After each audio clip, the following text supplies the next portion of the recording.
No, when you finish school as an engineer, you never know this thing that you need to do like some registration to be a professional engineer again. And it's a surprise that most engineers, including me, came across. Like after I finished school, you always think that all you need is the 5 years in university, and then you're set, you're good to go. But then you finish and you realize EBK has this requirement for you, before you register as a professional engineer, there are things that you have to do. So, engineer, I'd just like to hear from you, like your story, before you registered, how you came to know this registration, and just how you came to transition from a graduate to a professional engineer. Okay, after graduation, also we did, during school, we did not know that you need to register as a professional engineer or as a graduate engineer. So after graduation, during job search is when you realize that some of the jobs require to be registered with the EBK for you to get the opportunity to be registered as a graduate engineer. EBK is a body which regulates engineering. There's a constitution which guides the body, and also there are rules, engineering rules, which engineers are supposed to adhere to. So it's basically to make sure that the engineers are offering quality service and there's no quirks in the industry. So that's what EBK does. So registration gives you the credibility to offer the services you are offering as a graduate or as a professional engineer or a consultant engineer. So my after for me, the reason I registered as a professional engineer, the field that I am in, I have to register so that I can move up. Otherwise, if I don't register, it would be difficult for me to get out opportunities, which are better in terms of pay, and also in terms of rising in the levels. So not all engineers are required to register. Some go into innovation. Like innovation, you don't need to register because you are trying to come up with a new technology, which you will sell as a solution. Or like there are other field which actually I don't think you might not need to register, like software engineering. If you venture into software engineering, that one will require to register with other bodies which regulate software engineering. But for if you venture into a field that's regulated by EBK, then it's better for you to register. It will give you better opportunities and the credibility in the industry to offer the services. Do you mean that for the ones that will get registered, it's good to get registered if you're maybe, let's say, you're doing like design and such? Come up again. Is it good to register only if you're like doing design? Because I've heard you mention that if you're doing like maybe innovation, there is no need to register as a professional engineer. So when you're doing like design of electrical systems, that's when it's good, or? No, not basically when you are doing design, but if you need to offer your engineering services, it's not, it doesn't need to be in the building service. We have power transmission engineers who register so that they can be able to offer consulting service. You cannot offer consulting services if you are not registered as a professional engineer. Otherwise, if I think according to the rules, engineering rules by EBK, it's illegal for anyone to offer consulting or to practice as an engineer if you are not registered in any field. It doesn't need to be designed in any field which requires engineering knowledge. Okay, it's good to know that part of your story, that you decided to register to open like door for more opportunities, to offer door for growth in your career. So, engineer, I'd like to know at what point of your career did you make this decision to register as a professional engineer? Because EBK has the requirement that you can do it at a minimum of 3 years after you graduate. So, at what point in your career did you decide? Okay, the EBK has a minimum of 3 years. Yeah. While working, not after graduation. You Oh, must sure. be working. Okay. Yeah, yeah. Yeah. So after graduation, if you are able to secure a job immediately, then you will be able to register at a minimum of 3 years while working under a professional engineer, not just working. You must be working under a professional engineer and overall engineering services. That's a very So you must. that's a very nice information, actually, engineer. 3 years after graduation while working under a professional engineer. Very key. Yeah, and the professional engineer should have registered for a minimum of 5 years. So like me, someone cannot work under me and register as an engineer.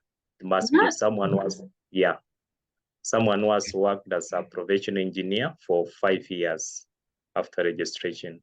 Interesting. I actually did not know that. That is really good to know.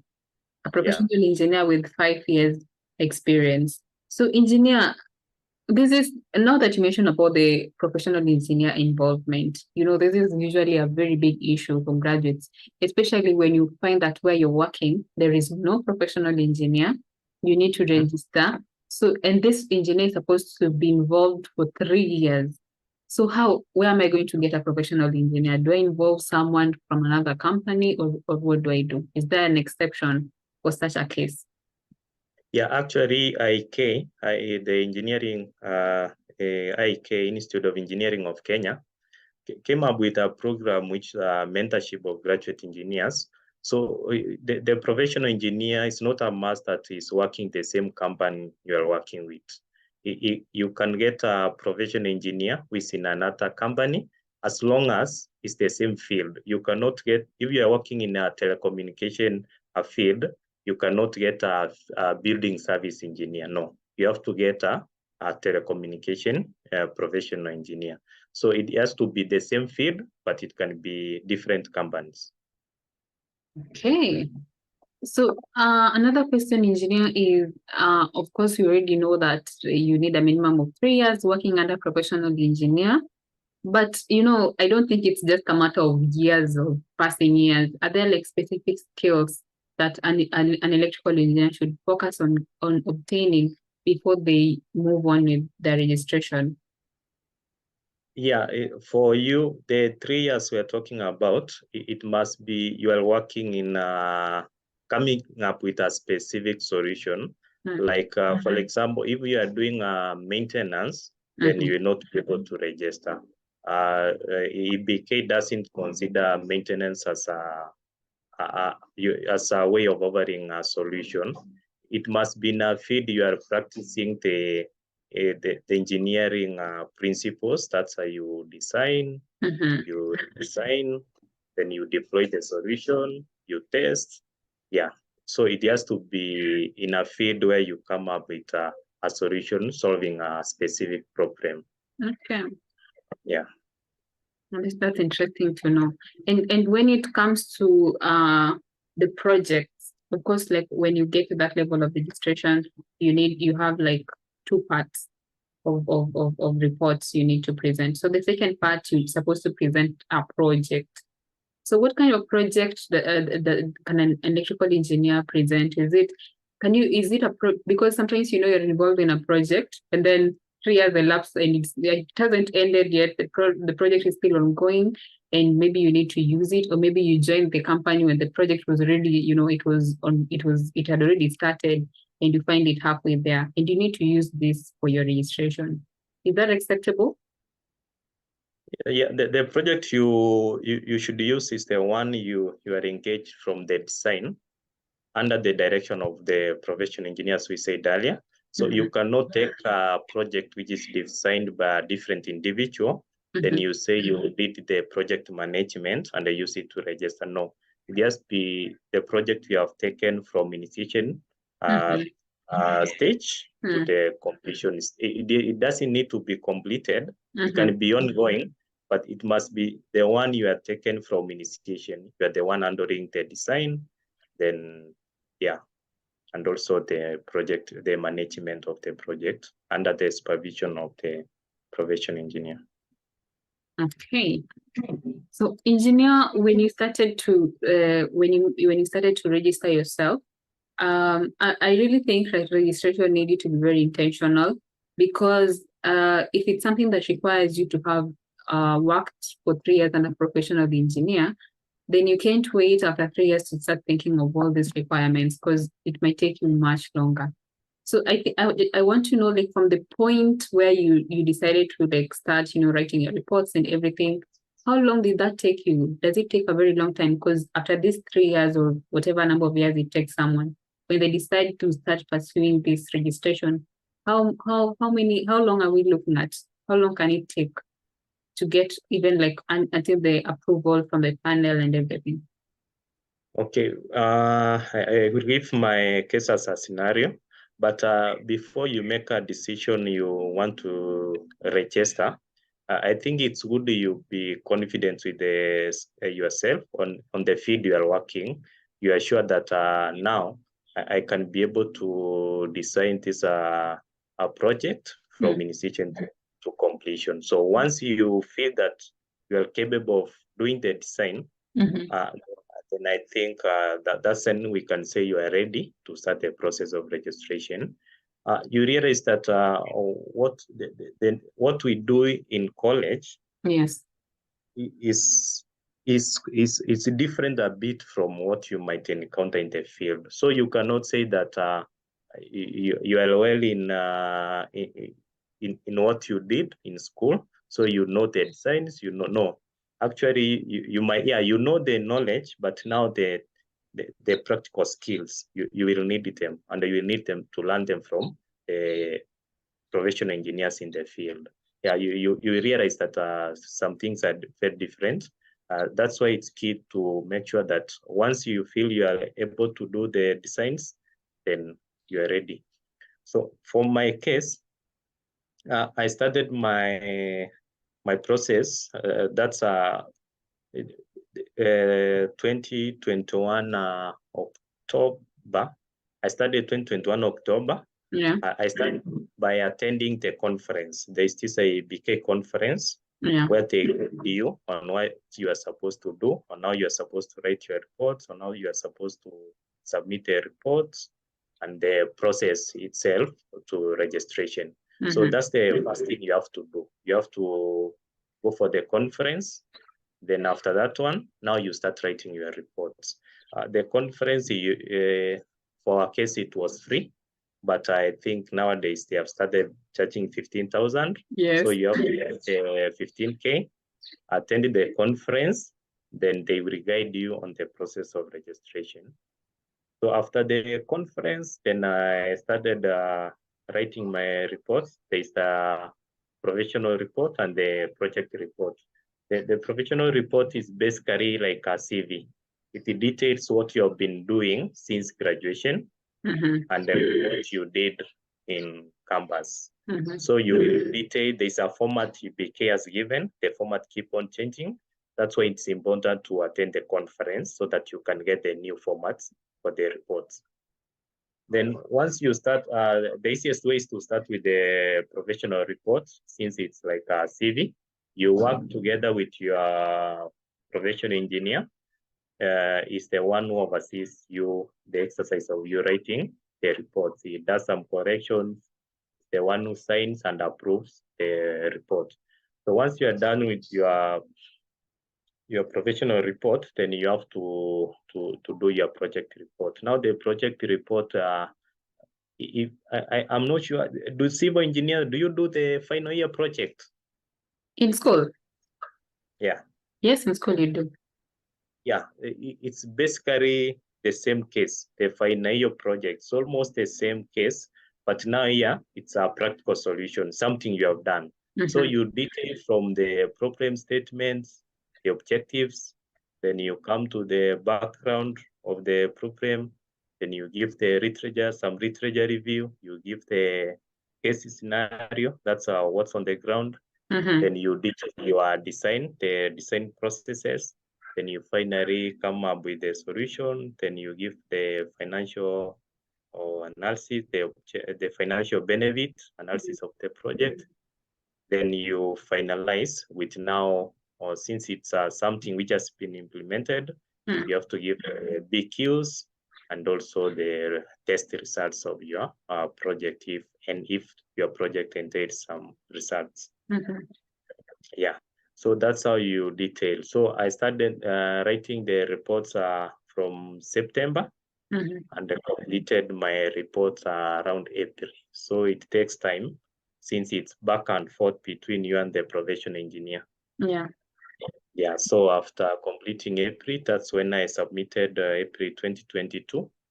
Then once you submit to EBK, they have also to go review the reports, then give you some feedback on some changes you're supposed to do, if any. Then once you make the changes, then you resubmit the report for the second time. Now, after that one is when now the report goes to the interviewing panel to also review the project. And once the interviewing panel gets your report, they will call you for an interview, which I was called around, was it May? I cannot remember. I think May 2022. Yeah, once you meet the panel, basically the panel will test you on your skills. They will ask general questions in your field. If you are doing telecommunication, then they will ask you some general question on the telecommunication field. So the panel consists of the mostly consulting engineers and the probation engineers in the same field as you. So they have more knowledge. So they will ask you, they will ask you randomly. There is no specific question. They will ask you random question regarding the field you are in. Then once the first thing actually they do is they go through your report, you introduce, like if you remember, I refer to your final year project, you do the same things. You introduce your project, you give your analysis, what you did, you take the panel through the project, and they will ask you questions from the report. Then after that one is when they ask you the general questions in your field. Then if they feel you are good enough, or you have met the minimum requirements, they will give you a written exam. If you don't get the written exam, it means you failed in the interview panel. But if you get a written exam, it means you pass in your oral interview. So then once they give you the written exam, you do it. Then you after that one, you give it, they will mark, then they will give you a feedback after around 2 weeks of your results, if you passed or you failed. Now, yeah, that's the process. It's quite a process. So I was given from May, I think I was given my feedback on August 2022. Wow, that's quite a process for sure. You know, it's quite a process. It's like you need almost a year to do it. Yeah, but actually, there's someone who did an analysis. You need 226 days to complete it for you. Yeah, it's almost a year. Yeah, 226 days.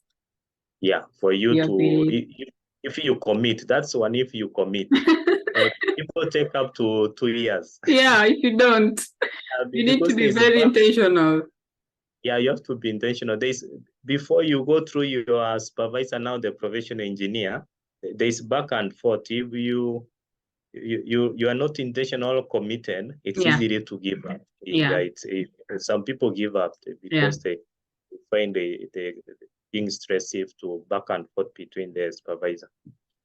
But that's just a very good explanation of the entire process.